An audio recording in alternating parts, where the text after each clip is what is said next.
ನಮಸ್ಕಾರ ಸ್ನೇಹಿತರೆ. ರಾಜ್ಯ ಕಾಂಗ್ರೆಸ್ ಸರ್ಕಾರಕ್ಕೆ ಅಧಿಕಾರಕ್ಕೆ ಬಂದು 1 ವರ್ಷದ ಮೇಲಾದ್ರೂ ಸಹ ಅದು ಭರ್ಜರಿ ಬಹುಮತ ಪಡೆದು ಅಧಿಕಾರಕ್ಕೆ ಬಂದಿರೋದು. ಇಷ್ಟೆಲ್ಲ ಅನುಕೂಲತೆಗಳಿದ್ರೂ ಸಹ ಟೆನ್ಷನ್ ಮೇಲೆ ಟೆನ್ಷನ್ ಆಗ್ತಾ ಇದೆ ಮುಖ್ಯಮಂತ್ರಿಗಳಿಗೆ ಮತ್ತು ಕಾಂಗ್ರೆಸ್ ಸರ್ಕಾರಕ್ಕೆ. ಹಗರಣಗಳ ಸರಮಾಲೆನೇ ಈಗ ಕಾಂಗ್ರೆಸ್ ಸರ್ಕಾರನ ಸುತ್ತಿಕೊಳ್ಳೋದಕ್ಕೆ ಶುರು ಮಾಡಿದೆ. ವಾಲ್ಮೀಕಿ ಅಂತಹ ಮಂಡಳಿನಲ್ಲಿ ಸುಮಾರು 100 ಕೋಟಿ ರೂಪಾಯಿ ಹಗರಣ ಮಾಡಿ ಸಿಕ್ಕಿಬಿದ್ದಿದ್ದಾರೆ. ಸಚಿವರ ತಲೆದಂಡ ಸಹ ಆಗಿದೆ. ಸ್ವತಃ ಸಿದ್ದರಾಮಯ್ಯನವರೇ, ಸಿಎಂ ಸಿದ್ದರಾಮಯ್ಯನವರೇ ಮೂಡಾದಂತಹ 1000 ಕೋಟಿ ರೂಪಾಯಿ ಹಗರಣ ನಡೆದಿದೆ ಅನ್ನಲಾಗ್ತಿರುವ ಮೂಡಾ ಹಗರಣದಲ್ಲಿ ಸಿಲುಕಿದ್ದಾರೆ.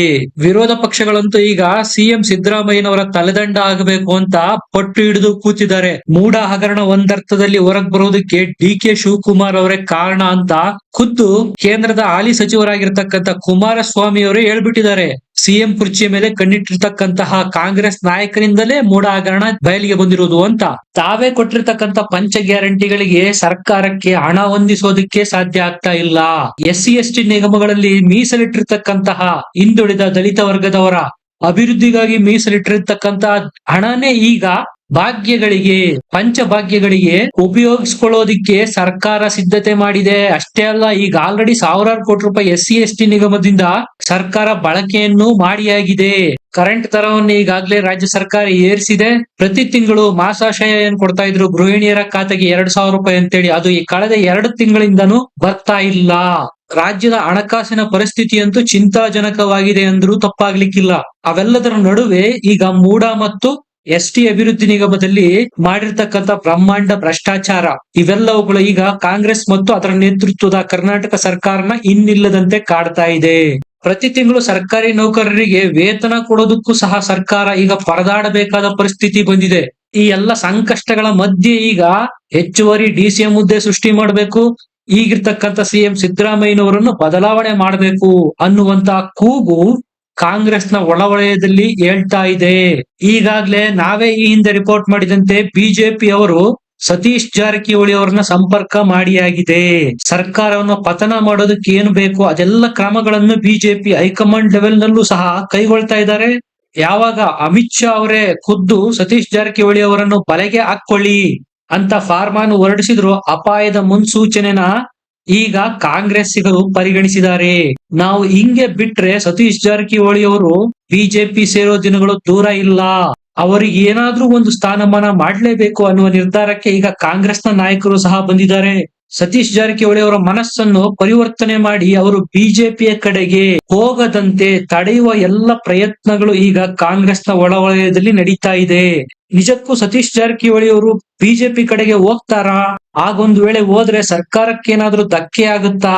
ಸಿದ್ದರಾಮಯ್ಯನವರ ಪ್ಲಾನ್ ಏನಾಗಿರ್ಬೋದು? ಒಂದ್ ವೇಳೆ ಏನಾದ್ರೂ ಸಿದ್ದರಾಮಯ್ಯನವರು ಸಿಎಂ ಕುರ್ಚಿಯಿಂದ ಇಳಿದ್ರೆ ಅದರ ಪರಿಣಾಮಗಳು ಏನಾಗಬಹುದು?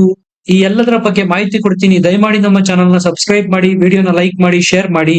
ಸ್ನೇಹಿತರೆ, 1 ವರ್ಷದ ಹಿಂದೆ ಕಾಂಗ್ರೆಸ್ ಸರ್ಕಾರ ಸ್ಥಾಪಿತವಾದಾಗ ಕರ್ನಾಟಕದಲ್ಲಿ ಕಾಂಗ್ರೆಸ್ ಪಾಲಿಗೆ ಇಂಥ ದಿನಗಳು ಬರುತ್ತೆ, ಕಷ್ಟಕರ ದಿನಗಳು ಬರುತ್ತೆ ಅಂತ ಕಾಂಗ್ರೆಸ್ನವರಾಗಿರ್ಲಿ, ಹೈಕಮಾಂಡ್ ಆಗಿರ್ಲಿ ಕನಸಿನಲ್ಲೂ ಸಹ ಕಂಡಿರ್ಲಿಲ್ಲ. ಇನ್ನು ಸರ್ಕಾರ ಬಂದು 1 ವರ್ಷ ಆಗಿಲ್ಲ, ಬ್ರಹ್ಮಾಂಡ ಭ್ರಷ್ಟಾಚಾರಗಳೇ ಬಯಲಿಗೆ ಬರ್ತಾ ಇದೆ. ಈಗ ತಾವೇ ಕೊಟ್ಟಂತ ಮಾತನ್ನು ಉಳಿಸಿಕೊಳ್ಳಿ ಅಂತ DCM ಡಿ.ಕೆ. ಶಿವಕುಮಾರ್ ಅವರು ಹೈಕಮಾಂಡ್ ಬೆನ್ನಿಗೆ ಬಿದ್ದಿದ್ದಾರೆ. ನೀವು ಏನ್ ಹೇಳಿದ್ರಿ? ಲೋಕಸಭಾ ಚುನಾವಣೆ ಆಗೋವರೆಗೂ ಸುಮ್ನಿರಿ, ಅಲ್ಲಿವರೆಗೂ ನೀವೇ KPCC ಅಧ್ಯಕ್ಷರಾಗಿ ಮುಂದುವರಿರಿ, ಲೋಕಸಭಾ ಚುನಾವಣೆಯ ನಂತರ ನೀವು KPCC ಹುದ್ದೆಗೆ ರಾಜೀನಾಮೆ ಕೊಡಿ, ಸಿಎಂ ಆಗಿ ಅನ್ನುವಂತ ಮಾತನ್ನು ನೀವೇ ಹೈಕಮಾಂಡ್ ಅವರೇ ಕೊಟ್ಟಿದ್ರಿ. ಈಗ ಅದನ್ನ ಪಾಲನೆ ಮಾಡಿ ನನಗೆ ಸಿಎಂ ಮಾಡಿ ಅನ್ನುವ ಬೇಡಿಕೆಯನ್ನು DCM ಶಿವಕುಮಾರ್ ಅವರು ಈಗಾಗಲೇ ಕಾಂಗ್ರೆಸ್ನ ಹೈಕಮಾಂಡ್ ಮುಂದೆ ಇಟ್ಟು ಬಂದಿದ್ದಾರೆ ಮೊನ್ನೆ ಡೆಲ್ಲಿಗೆ ಹೋದಾಗ.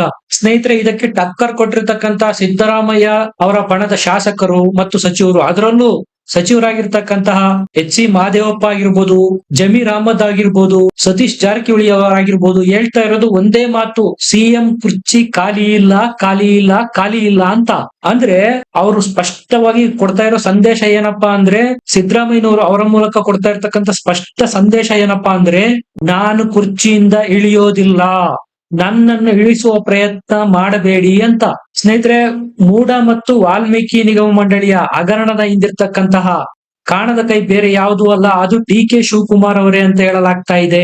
ತನಗೆ ಇಲ್ಲದೆ ಇರತಕ್ಕಂತ ಸಿಎಂ ಸ್ಥಾನ ಬೇರೆಯವ್ರಿಗೂ ಬೇಡ, ತಾನೇ ತಂದಿರ್ತಕ್ಕಂಥ ಸರ್ಕಾರ ಬಿದ್ದು ಹೋದ್ರೂ ಚಿಂತೆ ಇಲ್ಲ, ನಾನೇ ಸಿಎಂ ಅಲ್ಲ ಅಂದ್ಮೇಲೆ ಸರ್ಕಾರ ಇದ್ದಾದ್ರೂ ಏನು ಉಪಯೋಗ ಅನ್ನುವ ನಿರ್ಧಾರಕ್ಕೆ ಈಗ ಡಿ ಕೆ ಶಿವಕುಮಾರ್ ಅವರು ಬಂದ್ಬಿಟ್ಟಿದ್ದಾರೆ. ನಂದು ಒಂದು ಕಣ್ಣು ಹೋದ್ರೂ ಪರವಾಗಿಲ್ಲ, ನನ್ನ ವಿರೋಧಿಯ ಎರಡೂ ಕಣ್ಣುಗಳನ್ನು ತೆಗಿತೀನಿ ಅನ್ನೋ ಹಠಕ್ಕೆ ಬಿದ್ದಿದ್ದಾರೆ ಡಿ ಕೆ ಶಿವಕುಮಾರ್ ಅವರು. ಸ್ನೇಹಿತರೆ, ಅದಕ್ಕೆ ಹೇಳಿದ್ದು ಎಚ್ ಡಿ ಕುಮಾರಸ್ವಾಮಿ ಅವರು ಸಿಎಂ ಹುದ್ದೆಗೆ ಟವಲ್ ಹಾಕಿರ್ತಕ್ಕಂಥವರೊಬ್ಬರಿಂದ ಈ ಹಗರಣಗಳು ಬೆಳಕಿಗೆ ಬಂದಿವೆ ಅಂತ. ಈ ಕಡೆ ಬಿಜೆಪಿ ಅವರು ಯಾವಾಗ ಸತೀಶ್ ಜಾರಕಿಹೊಳಿ ಅವರ ಸಂಪರ್ಕ ಮಾಡಿದ್ರು ಅಲರ್ಟ್ ಆದಂತ ಸಿದ್ದರಾಮಯ್ಯ ಅವರ ಬಣ ಸುಮಾರು 25-30 ಜನರ ಶಾಸಕರ ಸೀಕ್ರೆಟ್ ಮೀಟಿಂಗ್ ಮಾಡಿದೆ. ಅದರಲ್ಲಿ ಸತೀಶ್ ಜಾರಕಿಹೊಳಿ ಅವರ ಮನವೊಲಿಸೋದಕ್ಕೆ ಪ್ರಯತ್ನನೂ ಮಾಡ್ತಾ ಇದೆ. ಸಿದ್ದರಾಮಯ್ಯ ಬಣ ಈಗ ತಟಸ್ಥವಾಗಿರುವ ನಿಲುವಿಗೆ ಬಂದಿದೆ. ನಾವೇ ಕಿತ್ತಾಡೋದು ಬೇಡ, ನಮ್ಮ ಜಗಳದ ಲಾಭನ ಡಿ ಕೆ ಶಿವಕುಮಾರ್ ಅವರು ಮಾಡಿಕೊಳ್ತಾರೆ. ಸದ್ಯಕ್ಕೆ ಸಿಎಂ ಚೇಂಜ್ ಆಗಿರ್ಬೋದು, ಹೆಚ್ಚುವರಿ ಡಿಸಿಎಂ ಹುದ್ದೆ ಸೃಷ್ಟಿಯಾಗಿರ್ಬೋದು, ಕೆಪಿಸಿಸಿ ಅಧ್ಯಕ್ಷರ ಬದಲಾವಣೆ ಆಗಿರ್ಬೋದು, ಇವೆಲ್ಲವನ್ನು ಇಲ್ಲಿಗೆ ಬಿಟ್ಬಿಡೋಣ, ಮುಂದೆ ಸಮಯ ಬಂದಾಗ ನಿರ್ಧಾರಕ್ಕೆ ಬರೋಣ ಅನ್ನುವ ನಿರ್ಣಯವನ್ನು ಸುಮಾರು 25-30 ಜನ ಮೀಟಿಂಗ್ ಮಾಡಿದ್ರಲ್ಲ ಶಾಸಕರು, ಅವರೆಲ್ಲ ತೆಗೆದುಕೊಂಡಿದ್ದಾರೆ ಅಂತ ಹೇಳಲಾಗ್ತಾ ಇದೆ.